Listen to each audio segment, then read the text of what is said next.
dernière, nous avons abordé le point essentiel. Nous avons parlé premièrement de l'achèvement de la croissance sectorielle. Donc, pour la petite histoire, au moins pour un petit résumé, pour mémoire, c'est mieux.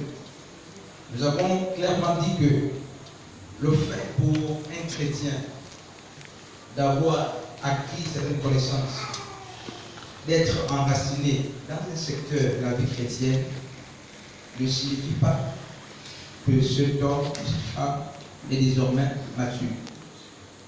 Alléluia. Et nous allons tout de suite illustrer ce que je dis avec, n'est-ce pas, la question qui a été posée par le prophète. Il posait la question de savoir si un surdoué, par exemple dans l'enseignement, dans la prédication, dans le chant, est un homme mature. Et nous avons complètement et clairement dit que le fait d'être, n'est-ce pas, surdoué dans un secteur de la vie chrétienne ne fait pas de vous une femme ou un homme mature. Alléluia. Donc, vous pouvez exceller dans un domaine, vous pouvez avoir des fruits dans un domaine de la vie chrétienne, mais cela ne nous amène pas à conclure que désormais nous sommes matures en Jésus-Christ. Pourquoi je le dis? Parce que justement, la maturité ne se mesure pas dans un seul secteur de la vie chrétienne. Ce n'est pas parce que le bébé voit désormais qu'on va dire qu'il est mature. Amen. Il faut qu'il marche, il faut qu'il apprenne à ramper, il faut qu'il mange, il faut, n'est-ce pas, qu'il parle. Donc, il faut que tous ces paramètres de la vie, n'est-ce pas, de l'homme atteignent l'accomplissement avant qu'on ne parle de la maturité. Amen. Alléluia. Amen. J'aimerais bien aimé que tu sois très attentif ou attentif. Nous allons parler calmement et nous allons peut-être les deux. Et nous avons clairement dit, n'est-ce pas, ensuite que le principe ou la marque, n'est-ce pas, évidente qui justifie notre maturation, ou moins notre maturité en Jésus-Christ, n'est-ce pas, l'une des marques, je préfère parler l'une des marques, n'est-ce pas, c'est le port des fruits.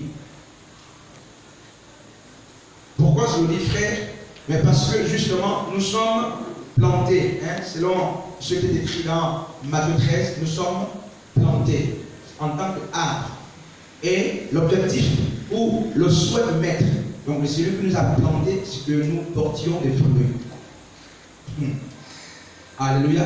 Donc aussi longtemps que l'arbre que tu es, la plante, n'est-ce pas, spirituelle que tu es, aussi longtemps que tu n'as pas porté de fruits, on ne peut pas parler de maturité dans ta vie. Et nous avons même dit qu'il y a une différenciation à faire entre les fruits et les dons. Et pour comprendre, n'est-ce pas, ce que je suis en train de dire, nous avions pris le passage de Marc 11, la parabole, n'est-ce pas, du figuier, n'est-ce pas, qui a attiré le Seigneur par la qualité de son feuillage, alors qu'il n'avait pas de fruits. Donc, beaucoup dans l'église, ils sont, bien aimés, permettez-le-moi, à l'image du figuier qui séduit à distance par, n'est-ce pas, son feuillage verdoyant. Le figuier avait attiré le maître. Le figuier avait attiré Jésus. Jésus lui faim et de loin, il aperçoit un figuier et il se dit, tiens, je vais certainement trouver à manger, n'est-ce pas, sur ce figuier. Et Jésus se précipite vers le figuier et l'histoire de Marc 11 nous fait comprendre que lorsque Jésus arrive, malheureusement, en lieu de place, n'est-ce pas, de fruits, il ne voit que les feuilles. Et Jésus donc a maudit le figuier. Marc qui a écrit, n'est-ce pas, le passage de cet évangile, nous dit que ce n'était pas le temps, n'est-ce pas, ce n'était pas la saison pour le figuier de porter ou de donner des fruits. Et nous avons spirituellement débattu et compris que Jésus ne peut pas inutilement maudire, n'est-ce pas, un figuier qui n'est pas à l'âge de production. Et grâce au Seigneur, nous avons compris que la particularité de le figuier, c'est qu'il donne les végétaux, n'est-ce pas? Il donne les bourgeois, il donne les fruits, n'est-ce pas? Avant même que le feuillage ne commence. Donc, le figuier qui a été maudit était censé donner, n'est-ce pas, les fruits. Et il faut tout de même comprendre que ce figuier est l'image d'un type de chrétien à l'église qui pense qu'il faut porter des fruits pour certaines saisons ou en certaines saisons. Alléluia. Il y a des chrétiens et des chrétiennes qui portent des fruits par saison. Et cela, Dieu n'en veut pas, frère. Ce que Dieu veut, c'est que nous soyons à l'image, n'est-ce pas, de l'arbre d'Apocalypse 22, qui porte, n'est-ce pas, du fruit à tout moment, tous les mois. Donc, ce arbre-là, frère, mais c'est l'image de Jésus-Christ. Et nous, si nous sommes serment greffés sur Jésus, il est naturel que nous ayons, n'est-ce pas, la même manifestation ou le même processus de production de fruits que le maître. Pourquoi? Parce que étant greffé, n'est-ce pas, au Seigneur, selon Jean 15, étant greffé au Seigneur, nous ne pourrons pas avoir une autre vie. Si nous sommes greffés au Seigneur, nous avons la même nature que Jésus-Christ. Alors si Jésus-Christ n'a pas de saison pour produire des fruits, alors que nous n'ayons pas de saison, frère. Donc c'est inadmissible. Et un chrétien dit que ce n'est pas ma saison d'avoir l'amour, ce n'est pas mon temps d'avoir la patience, ce n'est pas le temps d'être dans la bonté. Frère, c'est un discours du figuier. Alléluia. C'est le discours du figuier. Ce que Jésus veut, c'est que tu sois cet arbre qui porte 12 fois le fruit. Donc chaque mois tu as le fruit. En fait, c'est pour dire qu'en tant que chrétien, une fois tu as quitté, n'est-ce pas, le processus de croissance, une fois que tu es rentré, n'est-ce pas, dans le stade de la production, il faut que tes fruits, n'est-ce pas, soient continuels. Tu dois continuellement produire, donner les fruits. Et donc, nous allons donc aborder, n'est-ce pas, un point très important qui témoigne aussi la maturité en Jésus-Christ. Et j'aimerais, n'est-ce pas, poser la question au peuple.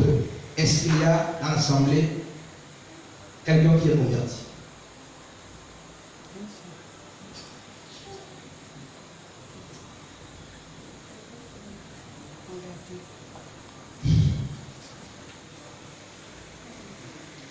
Alléluia. Amen. Est-ce qu'il y a un converti dans la salle? Amen. Amen. Non, quelqu'un peut les aimer, ça ne nous gêne pas. Nous sommes en milieu chrétien, nous sommes en train de faire des choses spirituelles. Alléluia. Il y a quelqu'un qui est converti? Est-ce qu'il y a un chrétien ici à la moisson? Maintenant, est-ce qu'il y a un converti à la moisson? Oui. Oui, frère. Quand? À la religion chrétienne. Et non à Jésus. Il y a un autre converti. Donc le frère Yann, c'est le seul qui est converti à la religion qui est converti à la religion chrétienne.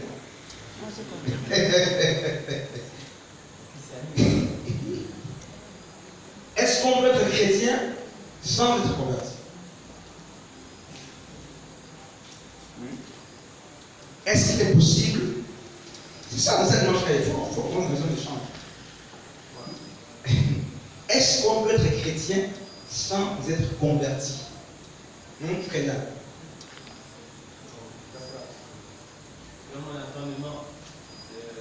C'est comme si on adhérait à quelque chose, on n'est pas du membre d'un groupe sans pourtant adhérer. Donc moi je ne trouve pas ça logique qu'on puisse être Christ sans être converti. Donc, le frère nous fait comprendre que tout chrétien est converti en fait. C'est ça? C'est pas ce que le frère nous dit ce soir. On t'a dit on ne peut pas adhérer sans être converti. Ça veut dire que l'adhésion, pour le frère, l'adhésion est égale à la conversion. Sœur Elsa, est-ce que le chrétien est toujours converti? Est-ce qu'on peut être chrétien sans être converti? Est-ce que tu peux être chanteur, prédicateur, ça dépend, sans être converti? C'est pas possible.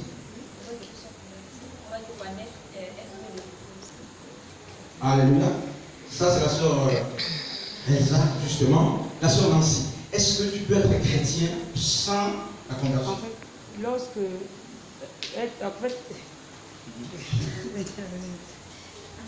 lorsqu'on accepte déjà le Seigneur, on est de nouveau. Et la Bible dit que lorsqu'on accepte Jésus, on est une nouvelle créature. Les choses anciennes sont passées, toutes choses sont devenues nouvelles. Donc, en fait, on a la conversion, on a accepté Jésus. C'est en fait la conversion et on abandonne déjà les anciennes choses et on devient une nouvelle personne. Est-ce qu'on peut être chrétien sans être converti? sais pas s'il faut dire non. Lorsqu'on est chrétien, on est converti. Parce qu'on a accepté Jésus. Ok. La sœur Nancy dit non, en fait c'est la même chose d'après la sœur Nancy. Une fois chrétien, on est converti. Voilà. Sœur Gaïa, est-ce que tu peux être chrétienne sans être converti? Est-ce qu'il y a des non-convertis? Est-ce qu'on peut trouver des non-convertis dans les chrétiens qui sont... Hein? Mais vous... On peut trouver. Parce que ce n'est pas tous qui sont là-bas qui sont fils de Dieu. Il peut être chrétien, peut... Hein? Est-ce que tout chrétien est fils de Dieu? Non. Attention, tu vas mélanger les concepts. Est-ce qu'on peut être chrétien sans être converti? C'est la question, frère. Maman Faveur. Moi, je dis oui, on peut être chrétien et pas être converti. Pourquoi? Tout simplement parce que je peux dire que je suis chrétien, je vais à l'église tous les jours, la prédication passe, je suis, en fait, de lundi à dimanche à l'église et je ne fais pas la volonté de Dieu. Ça ne prouve pas que je suis converti. La preuve que je peux être convaincu que Dieu existe, je viens à l'église, je me conforme bien, mais en réalité, je ne suis pas converti. Ok. Ma Faveur dit on peut être chrétien sans toutefois être converti. Voilà. Sœur, sœur, s'il te plaît, on peut être chrétien sans être converti.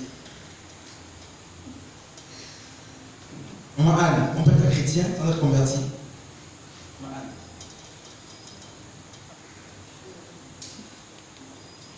Oui. C'est-à-dire, c'est pas un oui qu'on doit dire comme ça, frère. Frère Nodine, est-ce qu'on peut être chrétien sans être converti? Tu vas encore après. Maganette, tu passes? Oui. Tu as le cas? Oui, on peut être chrétien sans être converti parce que dans les assemblées, il y a les pasteurs qui sont pasteurs, mais qui ne sont pas convertis. Il y a les sœurs, il y a les frères, et même ici, il y a les frères, il y a les sœurs qui ne sont pas convertis, mais donc dans un pour être chrétien. Ok, la sœur nous dit que c'est possible d'être chrétien.